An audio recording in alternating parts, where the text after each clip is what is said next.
आज हवेली में बाकी दिनों से ज्यादा बहुत हलचल थी। काफी सालों के बाद रमा देवी का पोता रजत शेखावत विदेश से वापस आ रहा था।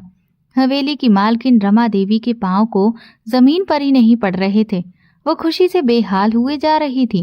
वो कई दिनों से इस तैयारी में व्यस्त थी। उन्होंने हवेली का कोना कोना चमकाकर रख दिया था। नए तरह के चमकदार रंगों से हवेली की हालत तो बिल्कुल बदल ही गई थी। ऐसा लग रहा था कि जैसे हवेली में किसी की शादी की तैयारी हो रही हो। मालकिन रमा देवी का बस चलता तो वो आसमान से सितारे तोड़कर हवेली में सजा देती। किचन में नौकरानियां कई तरह के खाने बनाने में मशरूफ थीं। मैं भी बेदिली से कामों में जुटी हुई थी। पिछले कई दिनों की थकान मेरे चेहरे पर आई थी। मैं जितना उन कामों से अपना दिल चुराने की कोशिश करती, उतना ही काम मुझ पर अम्मा डाल दिया करती थी। रमा देवी के दोनों बेटे विजय और विवेक शेखावत रजत को लेने एयरपोर्ट गए थे। थोड़ी देर के बाद गाड़ी हवेली के गेट पर आकर रुकी। विजय और विवेक रजत को लेकर घर पहुंच गए। मैंने ऐसे ही बेमन से किचन की खिड़की से बाहर झांक कर देखा कि आखिर कौन है वो नवाबजादा जिसके आने के लिए इतने दिनों से शोर मचा हुआ था। जब रजत शेखावत गाड़ी से उतरा तो मैं तो उसे देखती ही रह गई थी। मेरे दिल की धड़कन ही जैसे एकदम से रुक सी गई थी। रजत वाकई बहुत खूबसूरत था, या शायद मेरी आंखों को वो बहुत खूबसूरत लग रहा था। मैं बिना पलक झपकाए उसे देखे जा रही थी। वो मुस्कुराकर सबसे मिल रहा था, मगर उसकी आंखें उदास थीं। शायद उसे अपने स्वर्गवासी माँ बाप की याद आ रही है। मैंने ये बात दिल में सोची। अरे वहां गुमसुम खड़ी क्या कर रही हो पूनम? जल्दी से खाने के बर्तन इस मेज पर लगाओ। अम्मा की आवाज ने मुझे हकीकत की दुनिया में वापस ला दिया था। मैं जल्दी से मुड़ी और अम्मा के हाथ से बर्तन लेकर खाने की मेज पर सजाने के लिए भागी। मेरा नाम पूनम है। मैं अपनी माँ की इकलौती बेटी थी। अम्मा की शादी के काफी अरसे के बाद मैं पैदा हुई थी। शादी के बाद कई सालों तक उन्हें कोई औलाद ना हो सकी। अम्मा ने अपना बहुत इलाज भी करवाया, लेकिन कोई उम्मीद दिख नहीं रही थी। और आखिर फिर मेरी अम्मा मायूस हो गई। उसने औलाद की उम्मीद ही छोड़ दी थी। फिर एक दिन भगवान ने अम्मा की खाली झोली भर दी। अम्मा को तो यकीन नहीं होता था। मेरे पिता और अम्मा दोनों बहुत खुश थे। अम्मा ने मेरा नाम पूनम रखा था। हमारे गांव में शेखावतों की एक बहुत बड़ी हवेली हुआ करती थी। वो गांव के जमींदारों में से एक थे। शेखावतों की जमीन पर मेरे पिता काम करते थे, जबकि अम्मा शेखावतों की हवेली में काम करती थी। अम्मा जब भी काम पर जाती तो फिर वो मुझे भी अपने साथ लेकर जाती। जाहिर है कि घर पर मेरा ख्याल रखने वाला वहाँ कोई नहीं था। हवेली की मालकिन रमा देवी बहुत अच्छी महिला थी। उन्होंने मेरे हवेली में आने पर कोई ऐतराज नहीं जताया था, बल्कि वो मेरा काफी ख्याल भी रखती थी। मैं सारा दिन हवेली में नौकरानियों के बच्चों के साथ खेलती रहती थी और शाम को अम्मा के साथ अपने घर वापस आ जाती। पता नहीं भगवान ने कैसा नसीब दिया था। जब औलाद की खुशी से उन्होंने मेरी अम्मा को नवाजा तो उनके पति को अपने पास बुला लिया। मैं जब साल भर की थी तब एक दिन मेरे पिता को बुखार हुआ था। वो मामूली सा बुखार कुछ ऐसा बिगड़ा कि बढ़ता ही चला गया, और फिर पिता की बीमारी इतनी बढ़ी कि वो चारपाई से जा लगे। मेरे पिता सारा दिन बिस्तर पर ही पड़े रहते और खांसते रहते थे। कमजोरी इतनी थी कि मेरे पिता जमीनों पर काम करने के लिए भी नहीं जा सकते थे। मेरी अम्मा बहुत परेशान थी। उसने भी हवेली जाना छोड़ दिया था और मेरे पिता की देखभाल में लग गई थी। अम्मा ने पिताजी का बहुत इलाज करवाया, लेकिन पिताजी की हालत ना सुधरी और फिर एक दिन मेरे पिता का देहांत हो गया। उस वक्त मेरी उम्र 2 साल थी। मेरी अम्मा पर तो गमों का पहाड़ टूट पड़ा था। वो इस भरी दुनिया में बिल्कुल अकेली रह गई थी। अम्मा के आगे पीछे भी कोई नहीं था। धीरे धीरे वक्त के साथ मेरी अम्मा को भी सब्र आ गया और फिर उन्होंने काम के लिए फिर से हवेली जाना शुरू कर दिया। पिता के देहांत के बाद रमा देवी ने अम्मा को हवेली में ही रहने के लिए जगह दे दी थी। हवेली में नौकरों के लिए बहुत सारे सर्वेंट क्वार्टर बने हुए थे। उनमें से ही एक क्वार्टर मालकिन ने अम्मा को रहने के लिए दे दिया था। मेरा सारा बचपन हवेली में गुजरा था। मैंने हवेली में ही अपनी पढ़ाई लिखाई की थी। मुझे पढ़ने का बहुत शौक था। रमा देवी ने मेरा दाखिला गांव के स्कूल में करवा दिया था। रमा देवी की बड़ी बहू अनुपमा की बेटी पढ़ाई में मेरी काफ़ी मदद कर देती थी और इस तरह मैं गांव के स्कूल से ही मैट्रिक की परीक्षा मैंने पास कर ली। मैं 16 साल की हो गई थी। जब मैं जवान हुई तो मीनाक्षी ने मुझे मेरी खूबसूरती का एहसास दिलाया। अरे पूनम, तू तो बहुत खूबसूरत है, बिल्कुल हवेली की मालकिन जैसी लगती है। वैसे तेरी शकल सूरत किस पर गई है? मौसी से तो तेरी शकल बिल्कुल भी नहीं मिलती। मीनाक्षी कहती तो मैं बेयकीनी से उसे देखती। क्या तू सच कह रही है? हाँ हाँ, कसम ले ले, बिल्कुल सच कह रही हूँ। मीनाक्षी कहती तो मैं खुश हो जाती। मुझे बनने संवरने का बहुत शौक था, मगर अम्मा को न जाने मुझसे क्या चिढ़ती। वो मेरे लंबे घने बालों को तेल लगाकर उन्हें अच्छे से चिपका कर चुटिया बना देती। ना वो मुझे अपनी आंखों में काजल लगाने देती, ना होठों पर लिपस्टिक। मुझे अम्मा की पाबंदियों से बहुत चिढ़ होने लगी थी। मेरी अम्मा हवेली की पुरानी नौकरानी थी, इसीलिए रमा देवी को अम्मा पर बहुत भरोसा था। हवेली के तमाम रोजमर्रा के कामों की जिम्मेदारी वो अम्मा को ही देती थी। रमा देवी के 4 बच्चे थे। उनके बड़े बेटे विजय शेखावत, फिर अरविंद और विवेक थे। सुमित्रा भी अपने तीनों भाइयों से छोटी थी। रमा देवी ने अपने सबसे बड़े बेटे विजय का रिश्ता अपनी सहेली की बेटी मीरा से तय किया था और छोटे बेटे अरविंद का रिश्ता अपनी भतीजी जया से तय किया था। रमा देवी के भाई के 2 ही बच्चे थे और फिर इस रिश्ते के बदले में उनके भाई ने अपने इकलौते बेटे से उनकी लाडली बेटी सुमित्रा का रिश्ता तय कर लिया था। रमा देवी को भला क्या ऐतराज हो सकता था? अमित उनका भतीजा था और लाखों में एक था और बहुत सारी जमीन जायदाद का इकलौता वारिस भी था। और इस तरह रमा देवी ने अपनी बेटी का रिश्ता अपने भतीजे अमित से तय कर दिया। ये रिश्ता बट्टे सट्टे की बुनियाद पर तय हुआ था। रमा देवी ने बड़ी धूमधाम से अपने दोनों बेटों की शादी की थी। हवेली में पूरा महीना बिल्कुल जश्न का माहौल रहा था, मगर ना जाने क्यों अमित और सुमित्रा की शादी ना हो सकी।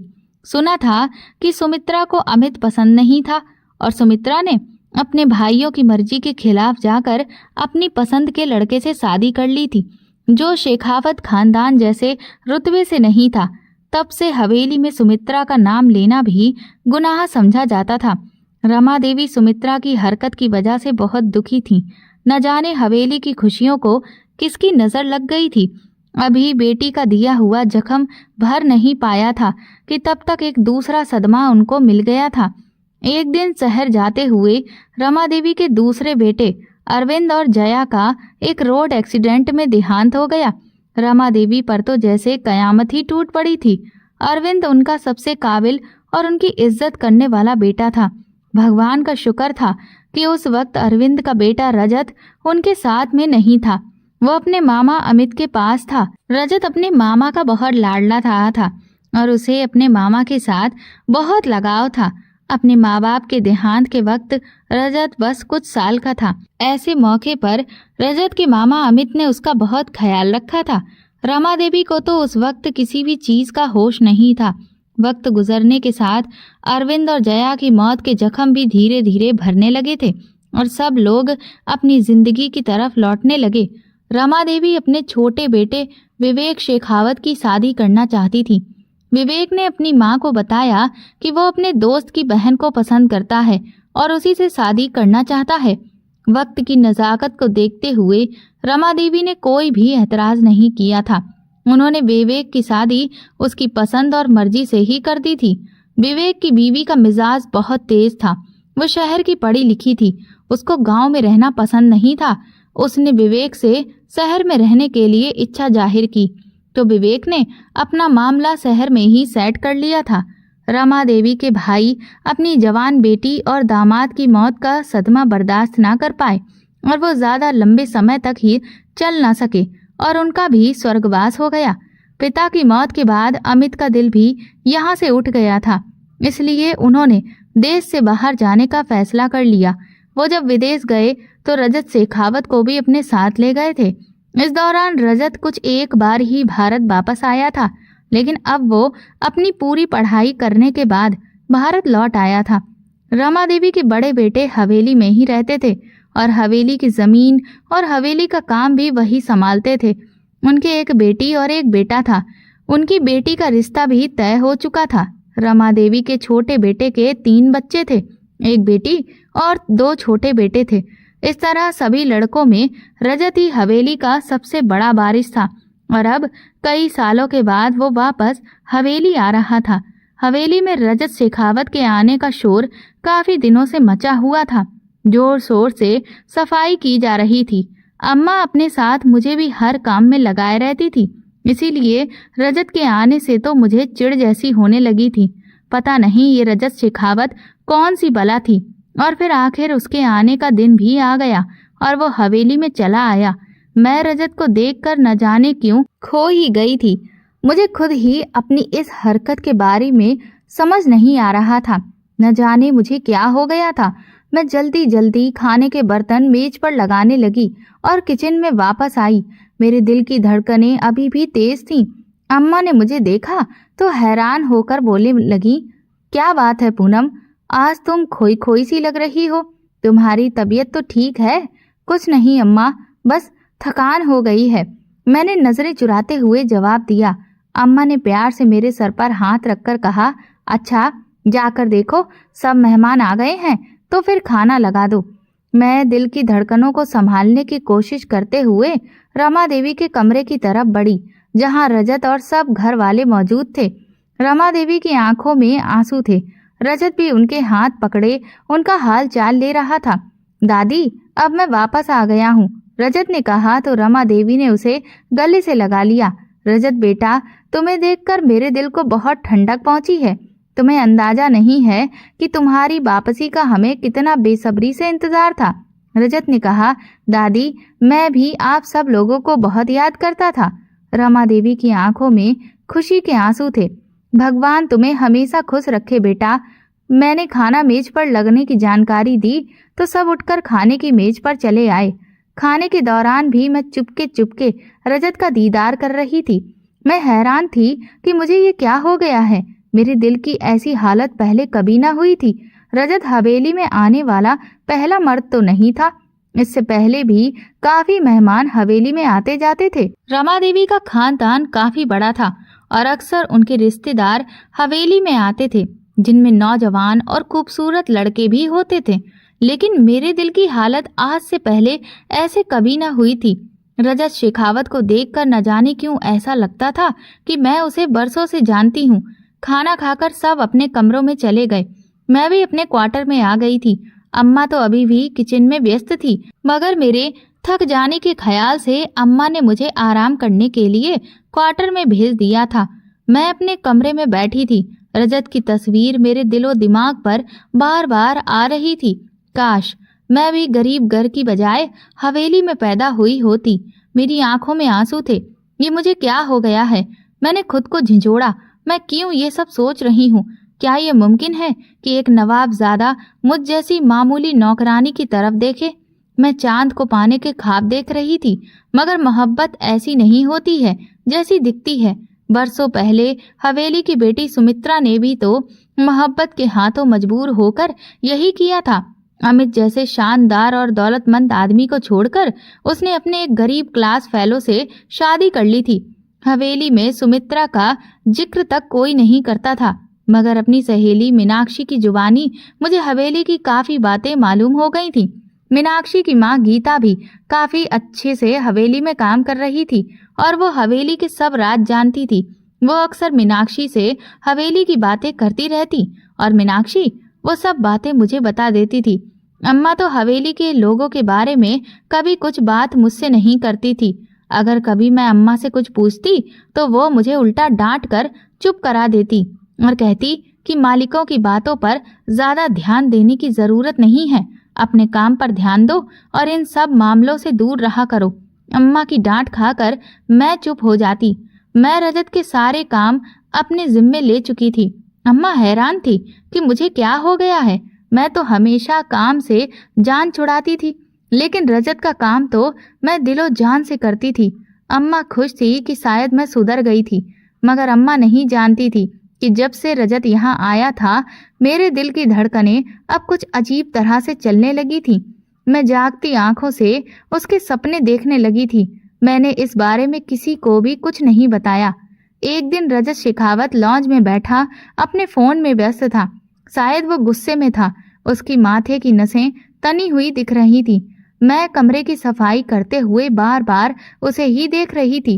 वो बहुत खूबसूरत था। तभी रजत ने नजरें उठाकर मुझे देखा। मैं एकदम से घबरा गई और जल्दी से सर झुकाकर मेज साफ करने लगी। सुनो लड़की, उसने इशारा किया, एक गिलास पानी लेकर आओ। जी साहब। मैं जल्दी से पानी लेकर आई। रजत ने पानी का गिलास पकड़ते ही मेरी आंखों में झांका तो मेरा हाथ कांप गया और पानी का गिलास रजत के ऊपर जा गिरा। अरे तुम क्या पागल हो? वैसे गुस्से से ऐसे उठ खड़ा हुआ था। तुम्हें दिखाई नहीं देता क्या? उसके चिल्लाने से मेरी आंखों में आंसू आ गए थे। मेरी रोनी शक्ल देखकर उसे मुझ पर रहम आ गया।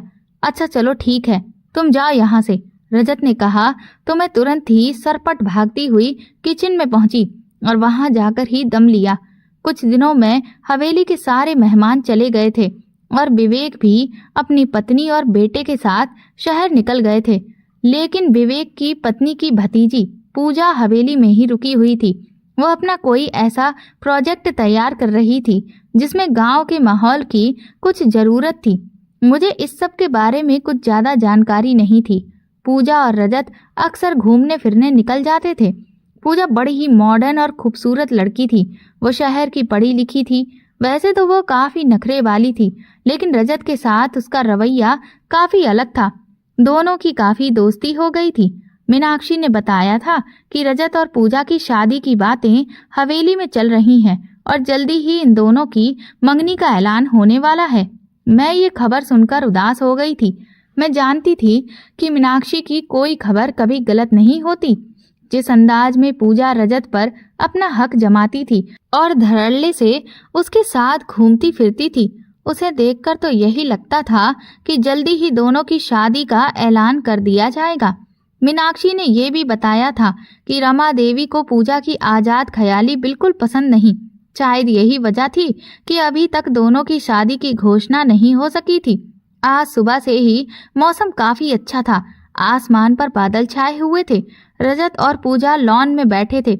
रजत को उस वक्त चाय पीने की आदत थी।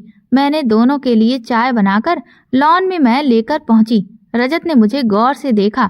वो मुझे देखकर कुछ चौंक गया था। शायद उसे डर था कि मैं कहीं चाय का कप उसके ऊपर उड़ेल ना दूं। लेकिन मैंने आज चाय हाथ में देने की बजाय मेज पर रख दी थी। रजत का मूड काफी अच्छा था। वो पूजा की बातों पर मुस्कुरा रहा था। क्या तुम यहाँ नई हो? मैंने तुम्हें पहले कभी नहीं देखा। मैंने शर्माते हुए जवाब दिया। जी, मैं पूनम हूँ, रजत ने मुस्कुराकर कहा। पूनम, तुम्हारा नाम बहुत खूबसूरत है। मेरी आंखें जमीन पर जम गईं और दिल की धड़कनें तेज हो गई थीं। पूजा को रजत का मुझसे बात करना अच्छा नहीं लगा था। उसकी पेशानी पर बल पड़ गए थे। तुम यहाँ क्या बातें बनाने खड़ी हो गई हो? जाओ यहाँ से, उसने गुस्से से कहा तो मैं घबराकर वापस पलटी। इन नौकरों को ज्यादा मुंह नहीं लगाना चाहिए। मैंने अपने पीछे पूजा की आवाज सुनी। मेरा दिल दुख से भर गया था। रजत ने न जाने क्या कहा था। मैं तेजी से किचन में आ गई। मेरी आंखों में आंसू थे। अगर मैं गरीब थी तो उसमें मेरा क्या कसूर था? लेकिन मैं खुश थी कि रजत का रवैया मेरे साथ बहुत अच्छा था। उसने मेरे नाम की तारीफ की थी। रजत लाख जिद्दी या बददिमाग सही, लेकिन नौकरों के साथ उसका रवैया हमेशा अच्छा होता था। उस दिन अम्मा ने मुझे रजत के कपड़े प्रेस करने के लिए दिए। पूनम, जल्दी से रजत साहब के कपड़े प्रेस करके ला। साहब को बाहर जाना है, जल्दी करना। मैं कपड़े लेकर इस्त्री स्टैंड पर आ गई और इस्त्री करने लगी। मैं कपड़े इस्त्री करके जैसे ही मुड़ी, पीछे खड़े रजत के चौड़े सीने से टकरा गई। इस अचानक हुई हरकत पर मैं अपना वजन संभाल ना सकी।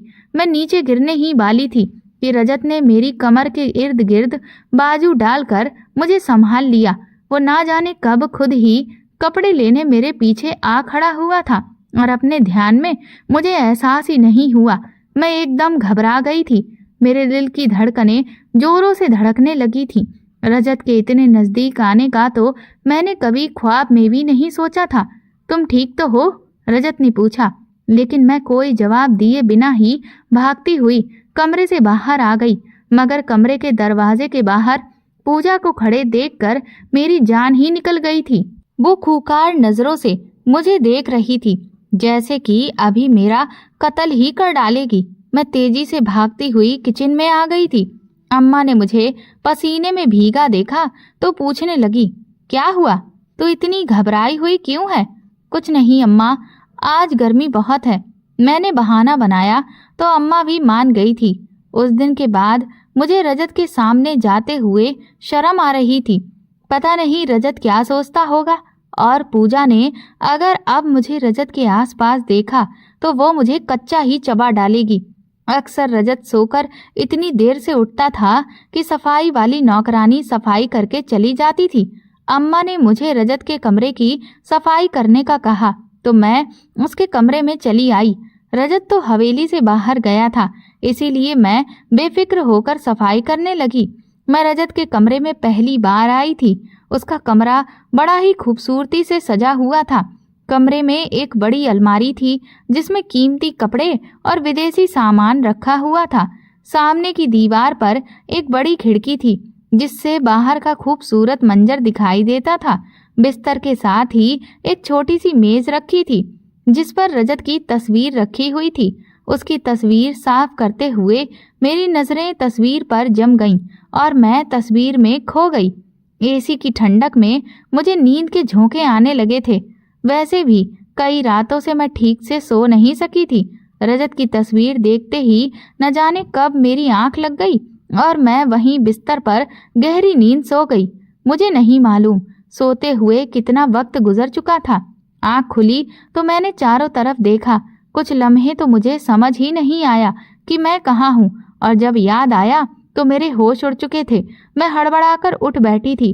उसी वक्त कोई दरवाजा खोलकर कमरे में दाखिल हुआ था और कमरे की लाइट जला दी थी। वो रजत था। वो रात के इस पहर मुझे अपने कमरे में देखकर हैरान रह गया। तुम यहाँ क्या कर रही हो? वो मैं मुझसे कोई जवाब ना बन पड़ा तो मैं घबराकर इधर उधर देखने लगी। अच्छा ठीक है, तुम जाओ यहाँ से, अभी रात बहुत हो गई है, सुबह बात करेंगे। जी अच्छा। मैंने जल्दी से सर हिलाया, लेकिन अभी मैं बिस्तर से नीचे भी ना उतर पाई थी कि पूजा दरवाजा खोलकर कमरे में दाखिल हुई और मुझे रजत के कमरे में देखकर उसकी आंखें फटी की फटी रह गईं। रजत, तुम इस वक्त इस नौकरानी के साथ कमरे में क्या कर रहे हो? उसने खूंखार नजरों से मुझे देखा। पूजा को अपने सामने देखकर मेरे होशो हवास गुम होने लगे थे। ये सब क्या है रजत? पूजा ने उससे सवाल किया। मुझे क्या पता, मैं तो खुद अभी अभी आया हूँ। झूठ मत बोलो, तुमने कहा था कि तुम आज शहर जा रहे हो, जबकि तुम हवेली में मौजूद थे। मैंने तुम्हारे कमरे की लाइट जलती देखी तो अचानक यहाँ आ गई और ये सब देख लिया। कब से चल रहा है ये चक्कर? पूजा गुस्से में चीख रही थी। बकवास बंद करो, ऐसी बात करते हुए तुम्हें शर्म नहीं आती? वाह, मुझे शर्म करनी चाहिए और तुम रंगरेलियां मनाते रहो, वो भी एक नौकरानी के साथ। Shut up. रजत ने एक जोरदार चांटा पूजा के गाल पर रसीद किया तो वो गाल पर हाथ रखे फटी फटी आंखों से हैरत से उसे देखने लगी। उसकी आंखों से शोले निकलने लगे थे। तुम्हारी इतनी हिम्मत, तुमने मुझे थप्पड़ मारा? उसने चीख चीख कर वहां शोर मचाया कि कुछ ही देर में सब इकट्ठे हो गए थे। नौकरानियां भी कमरे में झांक झांक कर हालात समझने की कोशिश कर रही थी। मेरा हुलिया भी उस वक्त ऐसा था कि कोई भी शक में पड़ सकता था। दुपट्टा बेड से नीचे गिरा हुआ था, बाल बिखरे हुए थे और मैं बेड पर बैठी रोए जा रही थी। इस परिस्थिति से मैं बहुत घबराई हुई और भयभीत थी। रमा देवी ने सबको डांट कर भगाया। क्या हो रहा है? ये सब क्या तमाशा लगा रखा है तुमने पूजा? ये तो आप अपने लाडले से पूछें और इस नौकरानी से जिसे आप लोगों ने सर चढ़ा रखा है। देखिए, आधी रात को ये क्या गुल खिला रही है आपके पोते के साथ। फजूल बातें बंद करो पूजा।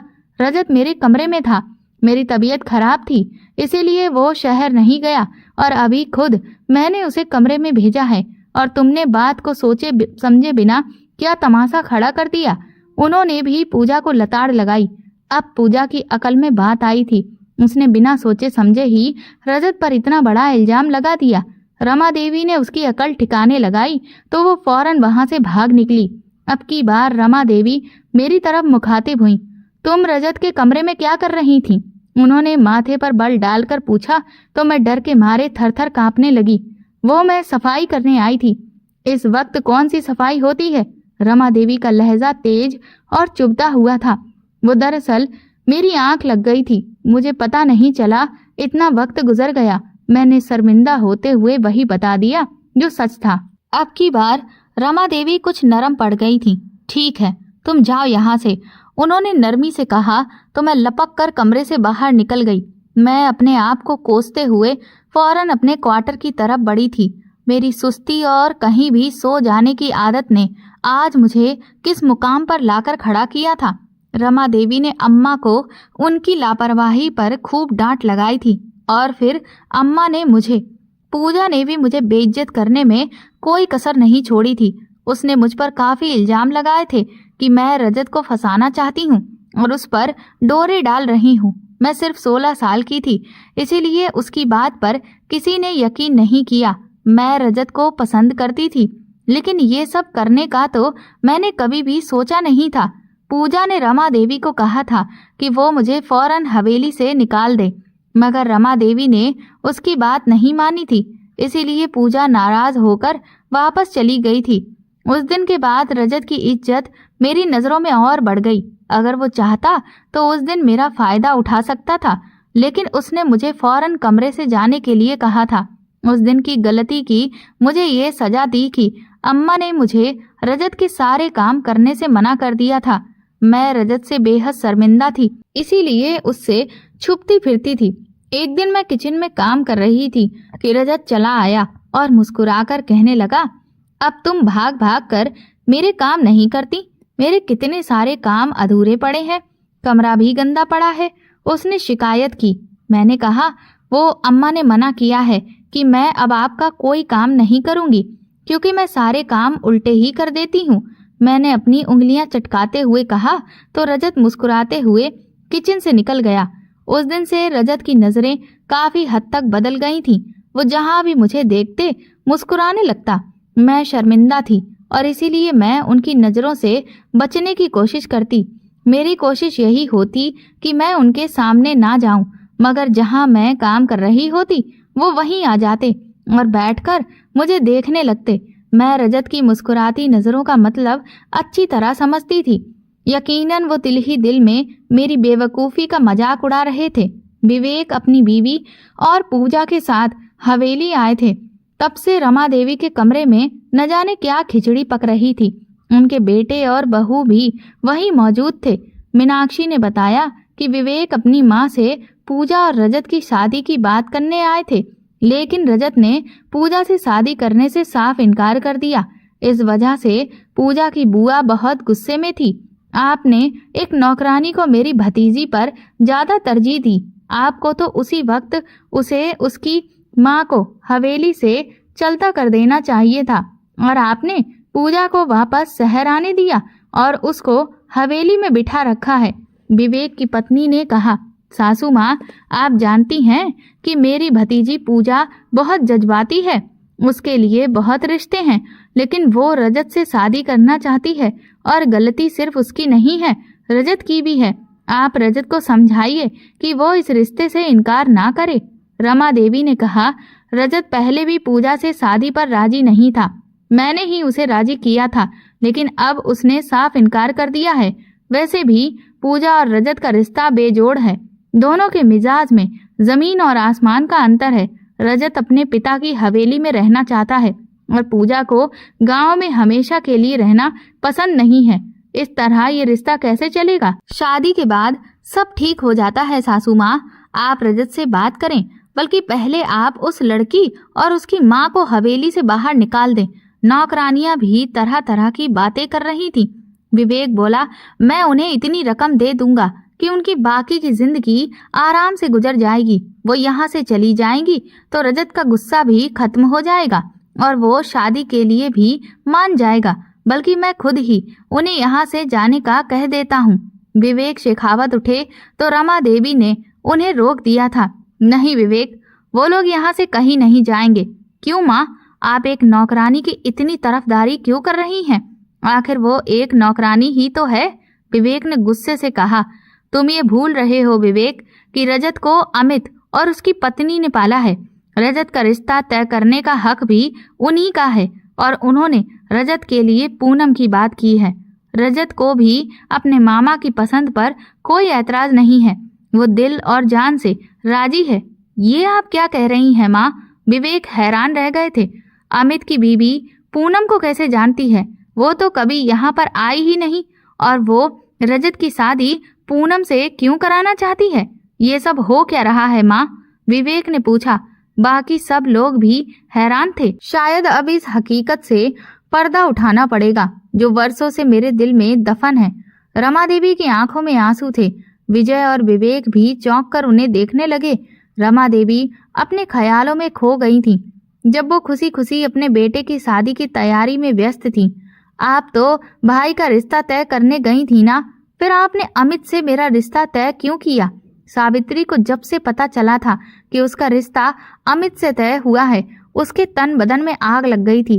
वो जानती थी कि अमित उसे पसंद करता है, लेकिन अमित जैसा मर्द उसका आइडियल बिल्कुल भी नहीं था। क्यों? क्या कमी है अमित में? इकलौता है, जमीन जायदाद का मालिक है, तुम वहां खुश रहोगी।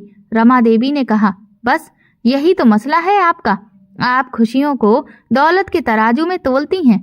आप क्या चाहती हैं कि मैं एक कैद से निकलकर दूसरी कैद में चली जाऊं?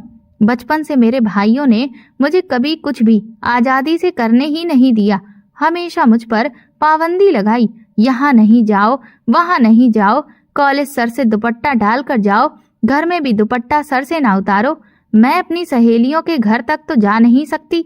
इस माहौल में मेरा दम घुटता है और आप चाहती हैं कि शादी के बाद भी मेरी जिंदगी में कोई बदलाव ना आए। यही माहौल, यही पाबंदियां, यही परंपराएं जो बचपन से मैंने यहाँ देखी हैं, वहाँ भी यही सब कुछ है। सावित्री ने कहा तो रमा देवी ने उसे समझाते हुए कहा, तुम्हारे भाई तुमसे बहुत प्यार करते हैं, इसीलिए वो तुम पर ये सब पाबंदियां लगाते हैं। लेकिन अमित इतनी पाबंदियां पसंद करने वाला लड़का नहीं है। तुम फिक्र ना करो, तुम उसके साथ खुश रहोगी। मगर सावित्री को तो अपना आइडियल मिल चुका था। उसका क्लास फेलो अजय, जो औरत की इज्जत करता था, औरत को आज़ादी देने का कायल था। वो स्टेज पर आकर औरत की ख्वाहिशों और आज़ादी की बात करता तो उसका एक एक शब्द सावित्री के दिल में उतर जाता। दोनों एक दूसरे को चाहते थे।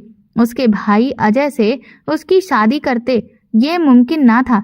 इसीलिए सावित्री ने वही किया जो उसने सोच रखा था। उसने घर में एक खत छोड़ा और अजय के साथ कोर्ट मैरिज कर ली। सावित्री के तीनों भाइयों का बेइज्जती और शर्म से बुरा हाल था। उनका बस नहीं चलता था कि सावित्री मिले तो उसके पति समेत उसको मौत के घाट उतार दे। मगर रमा देवी ने उनको कसम दी थी कि जो होना था हो चुका था। वो अपनी बहन के गंदे खून से अपने हाथ रंगकर अपनी जिंदगी खराब नहीं करेंगे। सावित्री ने आंखों में बहुत से सपने सजाकर अजय से शादी की थी, मगर शादी के कुछ महीने के बाद ही उसके सारे सपने चकनाचूर हो गए थे। अजय की बातें बस हवाई किले थे। वो भी उन्हीं मर्दों में से था जो औरत को अपने पांव की जूती समझते थे और जैसे उसके अपने घर में थे। बल्कि कहा जाए तो उसके अपने घर के आदमी तो अजय से लाख दर्जे के बेहतर थे, क्योंकि उन्होंने कभी भी अपनी पत्नियों पर हाथ तक नहीं उठाया था और सावित्री को तो वो बहुत चाहते थे। सावित्री ने हीरा छोड़कर पत्थर को अपने माथे जड़ लिया था। कॉलेज के 4 साल की मोहब्बत कुछ महीनों तक भी ना चल सकी और अजय ने सावित्री को तलाक देकर घर से निकाल दिया। सावित्री का कोई ठिकाना नहीं था। वो रात के अंधेरे में मुंह छुपाकर हवेली चली आई ताकि अपनी माँ और भाइयों से माफी मांग सके। खैरियत ये थी कि उस दिन सावित्री के भाई हवेली में मौजूद नहीं थे, वरना वो शायद अपने गुस्से पर काबू न रख पाते। रमा देवी ने सावित्री को अच्छे तरीके से एक खास जगह पर गांव में ही छुपा दिया था और वहीं पर रहने के लिए बोल दिया था। वहीं सावित्री ने एक चांद सी बच्ची को जन्म दिया था और इसी दौरान उसके भाई और भाभी का देहांत हो गया था।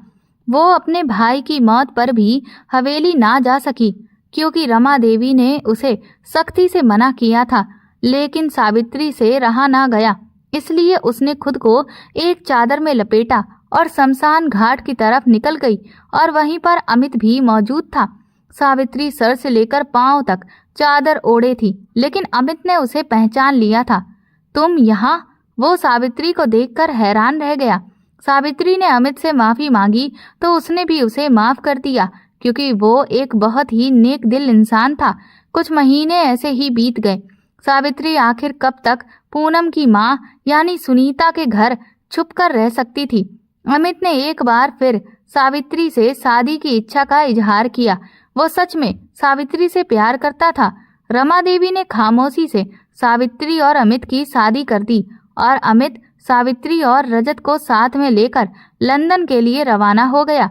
सावित्री पूनम को छोड़कर जाना नहीं चाहती थी, लेकिन रमा देवी ने कहा था, अगर तुम अपनी बेटी को साथ ले जाओगी तो फिर तुम अपने अतीत को भुलाकर कभी भी अमित के साथ अपनी नई जिंदगी की शुरुआत नहीं कर सकोगी और शायद अमित भी पूनम को कभी अपना ना सके और इस वजह से तुम सबकी जिंदगी यहाँ खराब होगी। रमा देवी ने सावित्री को तसल्ली दी थी कि वो पूनम की फिक्र ना करे, वो खुद उसकी बेटी का ख्याल रखेगी। और इस तरह पूनम को छोड़कर सावित्री रोते हुए विदेश के लिए निकल गई थी। पूनम हवेली में सुनीता की बेटी की हैसियत से परवरिश पाती रही और इसी तरह कई साल बीत गए थे। सावित्री अमित के साथ एक दो बार भारत वापस आई थी, मगर वो हवेली कभी नहीं आई थी। अमित और रजत सबसे मिलने हवेली आते थे, लेकिन सावित्री शहर में होटल में ठहर गई थी। रमा देवी किसी बहाने से शहर जाकर उससे मिल आती थी और सुनीता और पूनम को भी साथ लेकर चली जाती थी। पूनम उस वक्त काफी छोटी थी, उसको कुछ याद नहीं था। फिर काफी अरसे तक रजत की पढ़ाई की वजह से सावित्री और अमित भारत नहीं आ सके थे। सावित्री ने रजत को सगी माँ की तरह पाला है। अब वो चाहती है कि रजत उसकी बेटी पूनम का हाथ थामे और दोनों की शादी कर दी जाए। रमा देवी की बात सुनकर सब घरवाले दंग रह गए थे। विजय और विवेक सर झुकाए बैठे थे। वो सोच भी नहीं सकते थे कि पूनम उनकी सगी भांजी है और उनकी ही लाडली बहन की बेटी थी। ये सच था कि उन्होंने अपनी बहन को बहुत प्यार किया था, मगर नफरत भी उतनी ही की थी। उसकी कोर्ट मैरिज के बाद उन्होंने कभी भी उसकी अपने जुबान से नाम नहीं लिया था, क्योंकि जो हरकत उसने की थी उससे वो बहुत गुस्से में थे। मगर वक्त गुजरने के बाद कई बार उन्हें अपनी बहन सावित्री की याद आई थी। हवेली में जिसने भी ये खबर सुनी वो हैरान रह गया था कि पूनम सावित्री की बेटी थी। पूनम को जब से हकीकत पता चली थी तो वो रोए ही जा रही थी। उसके दोनों मामा ने उसके सर पर हाथ रखा तो वो उनके सीने से लगकर रो पड़ी। सुनीता भी रो रही थी। भगवान ने उसे औलाद नहीं दी थी, मगर उसकी खाली गोद को पूनम ने भर दिया था। पूनम को अपनी सगी माँ से मिलने की बहुत तमन्ना थी। सावित्री अमित के साथ वापस आई तो उसके भाइयों ने उसे माफ करके गले से लगा लिया। पूनम भी अपनी माँ से मिलकर रोती रही। सबकी आंखों में आंसू थे। देखा, मैं न कहती थी कि तुम मुझे सुनीता मौसी की बेटी कहीं से नहीं लगती। मीनाक्षी ने पूनम के कान में धीरे से कहा तो वो हंस पड़ी। पूनम और रजत की शादी बड़े धूमधाम से हुई। पूनम को तो यकीन ही नहीं हो रहा था कि वो रजत शेखावत को पाने की जो दुआएं करती थी वो ऊपर वाले ने कबूल कर ली थी। रजत और मेरी शादी हो गई और एक बार फिर मैं रजत के कमरे में आ गई थी। मैं सिमटी हुई सोफे पर बैठी हुई थी जब रजत मुस्कुराता हुआ कमरे में दाखिल हुआ और बोला, उस दिन तो तुम बहुत ही धड़ल्ले से मेरे बिस्तर पर सो रही थी और आज जब तुम्हारा इस बिस्तर पर बैठने का पूरा हक बनता है तो फिर सोफे पर क्यों बैठी हो? रजत ने शरारत से कहा तो मैंने शर्मा कर अपना सर झुका लिया। रजत ने मेरा हाथ पकड़कर मुझे अपने साथ बिस्तर पर बिठा लिया था। आपको पहले से मालूम था कि मैं सावित्री माँ की बेटी हूँ? मैंने रजत से पूछा। हाँ, मामा ने मुझे सब बता दिया था, इसलिए मैंने तुम्हारा नाम पूछा था। मैं जानता था कि तुम सावित्री माँ की बेटी हो, लेकिन माँ ने शादी पर कोई जोर नहीं दिया था। ये मेरा अपना फैसला था। लेकिन आप मुझसे शादी क्यों करना चाहते थे?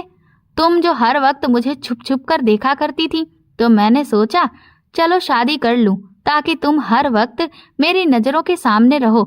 रजत ने कहा तो मुझे हंसी आ गई थी। ये सच था कि आज मैं बहुत खुश थी। मैं रजत के कंधे पर सर रखकर सुकून से आंखें बंद कर ली। मैं अब तक सिर्फ कहानियों में ही पढ़ती आई थी कि एक दिन एक राजकुमार आता है और एक गरीब लड़की को अपने साथ ब्याह कर ले जाता है। इस कहानी को आज मैं हकीकत में जी रही थी और बहुत खुश थी। दोस्तों, अगर आपको हमारी कहानी पसंद आई है तो कमेंट करके ज़रूर बताएं और वीडियो को लाइक करके ज़्यादा से ज़्यादा शेयर करें। चैनल पर नए हैं तो सब्सक्राइब करें और हाँ, नोटिफिकेशन बेल को ज़रूर दबाएं ताकि अगली अपडेट सबसे पहले आपको मिले। धन्यवाद।